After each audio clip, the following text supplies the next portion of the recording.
You think you're safe in your own home? Think again. This is one of Japan's most haunting unsolved murders. A whole family, slaughtered. A killer who stayed in their house, for hours. And to this day, nobody knows who he is. This is Japan's most infamous unsolved murder, the Setagaya family massacre. Tokyo's Setagaya ward isn't the neon chaos you see in movies. It's suburban, southwest of downtown, parks, row houses, families. By late 2000, part of the neighborhood was being cleared to expand a park. Most neighbors had already moved out. Only 4 homes remained, isolated among empty lots and silent construction fences.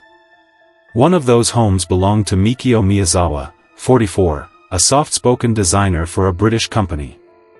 His wife, Yasuko, 41, ran a tutoring school for local kids.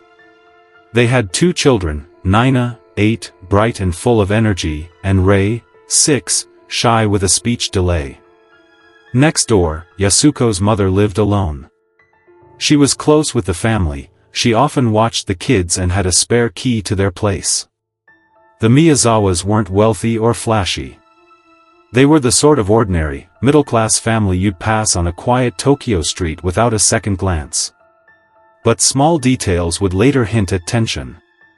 Mikio had a temper for fairness. If neighbors made noise, he said so. He'd recently clashed with skateboarders in the nearly empty park. And the family had agreed to move out by March 2001 for redevelopment, meaning strangers and demolition crews had been coming and going nearby. December 30, 2000, a Saturday night. Tokyo winters are bitterly cold. Most families were inside, preparing for New Year celebrations. Sometime after 11 p.m., something stirred at the Miyazawa house. Forensics would later suggest the killer scaled a fence, climbed to a second-floor bathroom window, and slipped inside. That wasn't easy. Whoever did it was physically strong, agile, and confident enough to enter a dark house in near silence. Rei, the little boy, was asleep on the lower bunk in the children's room. The killer's first move was brutal but silent, strangling Rei in his sleep. No defensive wounds. No sound to warn the others. Downstairs, Mikio must have sensed movement, perhaps a creak on the stairs or a muffled thud. He left his workspace and climbed toward the bedrooms. On the narrow staircase, he met the intruder. A violent struggle broke out, so violent the sashimi knife snapped, the broken tip lodging in Mikio's skull. Mikio fought hard, leaving traces of the killer's blood on walls and railings. But he lost. The next morning, December 31, 10 a.m., Yasuko's mother expected to watch her grandchildren, like always. No one came. She called the house. No answer. Twice. She walked next door. The car was still in the driveway. She rang the bell, silence. She used her spare key. Inside, darkness. A strange metallic smell. She switched on the light and froze. Mikio lay crumpled at the bottom of the stairs, clothes soaked with blood, fingers severed. Heart pounding, she stepped over his body and crept upstairs, whispering, "Yasuko?" On the landing, horror, Yasuko sprawled across Nina, as if shielding her daughter. Both were hacked repeatedly, faces slashed, throats cut. Blood everywhere. The grandmother bolted downstairs, shaking, and dialed police with trembling hands. Tokyo police arrived fast and sealed off the house. What they found shocked even veteran detectives. 4 bodies. Brutal overkill, dozens of stab wounds. A snapped kitchen knife. A sashimi blade still embedded. Blood spattered across walls and floors. And one more chilling sign, evidence the killer had lingered. In the kitchen, an empty bottle of barley tea. Ice cream wrappers in the trash. In the freezer, 4 popsicles missing. In the bathroom, bandages, sanitary pads, and bloody towels. The killer had treated his own wounds there. Drawers and cupboards were opened, as if someone searched, or staged, a burglary. Forensics placed the time of death around 11:30 p.m., December 30th. But computer records showed someone used the family's PC again at 1:18 a.m., and possibly at 10:05 a.m., minutes before the grandmother arrived. Whether that last login was a glitch or proof the killer was still there is still debated today. This wasn't a quick smash and grab. The intruder spent hours inside, a terrifying, calculated presence. Who climbs into a stranger's home, murders 4 people, bleeds everywhere, snacks from their freezer, surfs their internet, and simply walks away? The investigation would uncover clues, fingerprints, DNA, clothing, even a unique shoe size, that seemed like a gift to detectives. But those very clues would lead nowhere, creating one of the most frustrating cold cases Japan has ever faced. Detectives walked into what looked like a forensic goldmine. 10 clear fingerprints. Dozens of bloody shoe prints. DNA samples from sweat, skin, and blood. A broken sashimi knife. A kitchen knife. Clothing. Even a fanny pack. It should have been easy.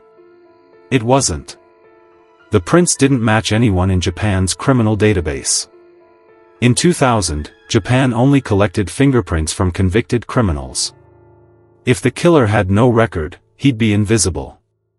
Interpol checked global databases. Nothing. The DNA was equally baffling. Analysts determined the suspect's father was likely East Asian. His mother? Southern European or Mediterranean. That genetic mix is rare in Japan, but not impossible. Statistically, maybe 1 in 13 Japanese men could show a similar pattern. So, was he Japanese? Korean? Mixed race? A foreigner living in Japan? The DNA couldn't answer that with certainty. Then came the shoe prints, size 27.5 centimeters. That's a men's US size 9 1/2, 10, large by Japanese standards. The sole pattern pointed to Slazenger, a British sports brand. But here's the twist, in Japan, Slazenger never sold that size. The only place that specific size was produced and sold? South Korea. Only 4,530 pairs existed. That narrowed things, but not enough. Thousands of pairs. And no purchase records. The killer left behind clothing. A black Uniqlo fleece jacket, large size. 82,000 identical pieces sold nationwide. A gray hat, 3,465 units sold. A dark green checkered scarf, no label. An Edwin brand glove. 2 black handkerchiefs, one cut with a neat 3-centimeter hole. A waist bag, one of only 2,850 produced.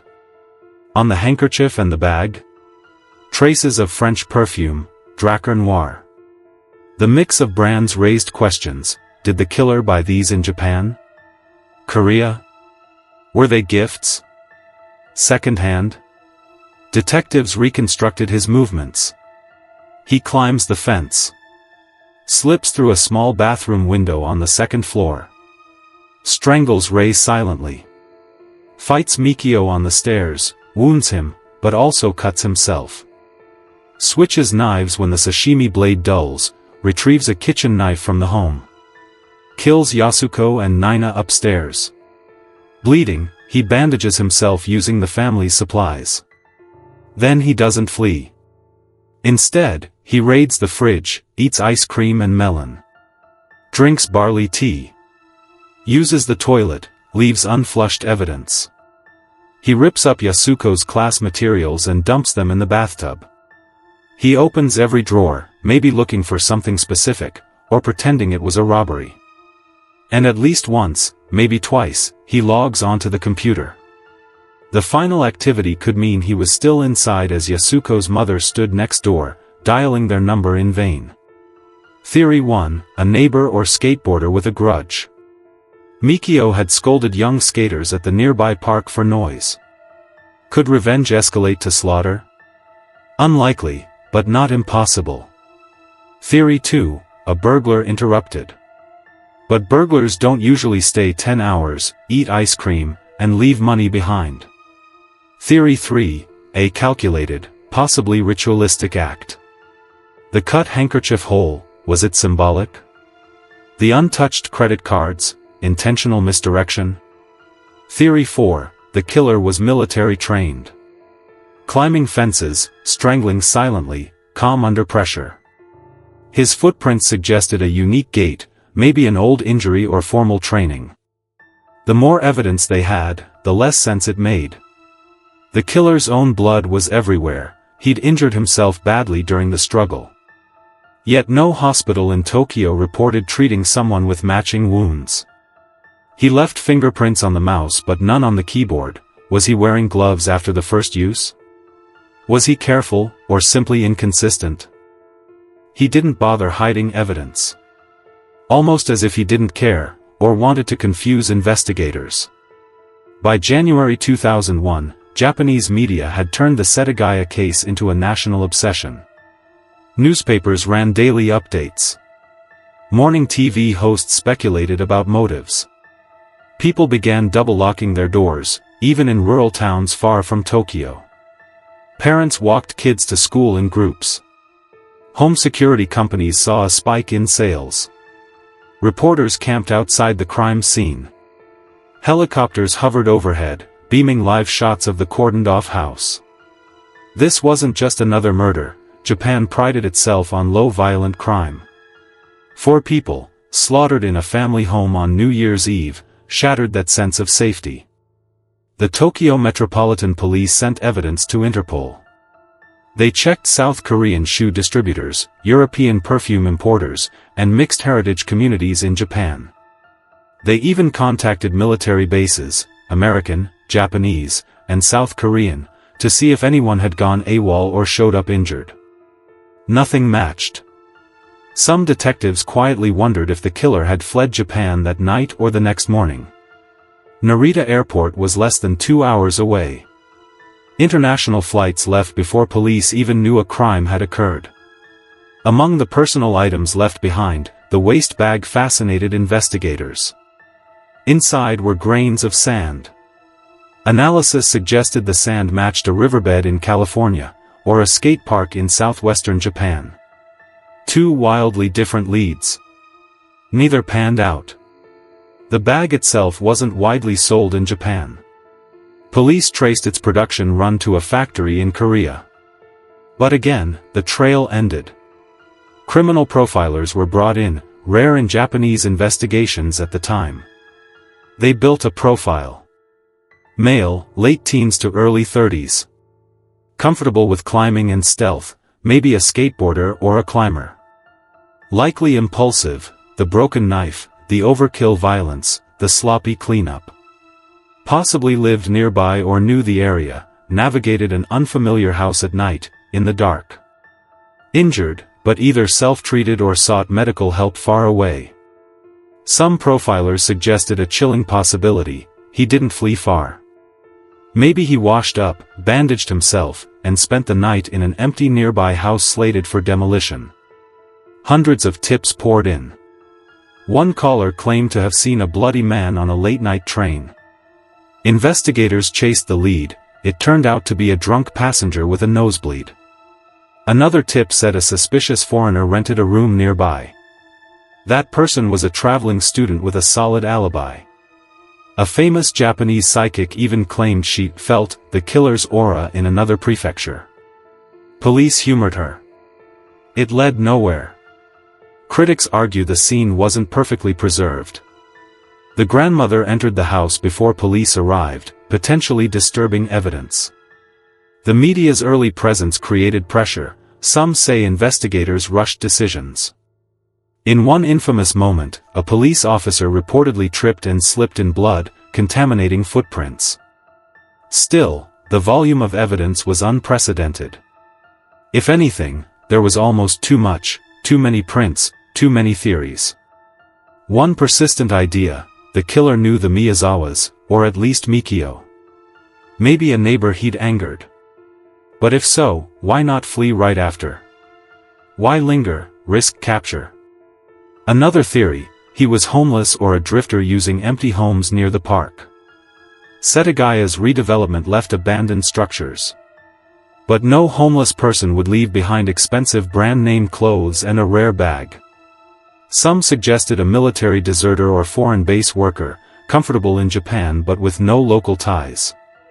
The DNA's mixed heritage seemed to support this, but without a database match, it stayed speculation. Over the years, the case seeped into urban legend. Parents told kids, "Behave, or the Setagaya killer will get you." Internet forums swapped rumors. He was spotted in Osaka. He returned to the scene years later.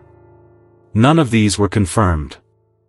In Setagaya itself, the Miyazawa house still stood, boarded up. Locals avoided the street. Some swore they felt watched when passing by. By the late 2000s, forensic science had advanced dramatically. DNA sequencing became faster and more precise. In 2015, Japanese police reanalyzed the killer's DNA using newer methods. The mixed heritage finding, Asian father, Southern European mother, was confirmed again, but still, no match appeared in any database. They also examined the scent molecules left on the clothing, hoping to reconstruct details about the killer's environment, whether he lived near animals, smoked, or used specific detergents. But the samples had degraded over time, and the answers remained frustratingly vague. In 2010, Japan abolished the statute of limitations for murder. Previously, even a killer like this could theoretically escape prosecution after a set number of years. Public outrage over the Setagaya case helped push that legal reform. Now, even 2 decades later, detectives could pursue him indefinitely. Every December 30th, police officers, neighbors, and even strangers gather outside the boarded-up Miyazawa house. They lay flowers, bow their heads, and promise to continue searching. Television crews broadcast the ceremony nationwide. Mikio's surviving relatives, especially his elderly mother-in-law, still attend. For her, the pain never faded. Interviews show her voice trembling. "Someone knows something. Please, tell the police." The Miyazawa home has remained frozen in time. Police refuse to demolish it, preserving it as evidence. The curtains still hang. Children's toys lie where they were left. It's a haunting sight, a family's life interrupted midstream. Tourists occasionally find their way to the quiet Setagaya street.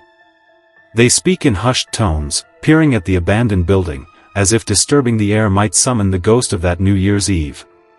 If this deep dive kept you on the edge of your seat, hit that like button, it really helps the channel. And don't forget to subscribe so you won't miss the next mystery we uncover. There are more untold stories waiting, and you don't want to miss them. Stay safe out there. And until next time, keep your doors locked.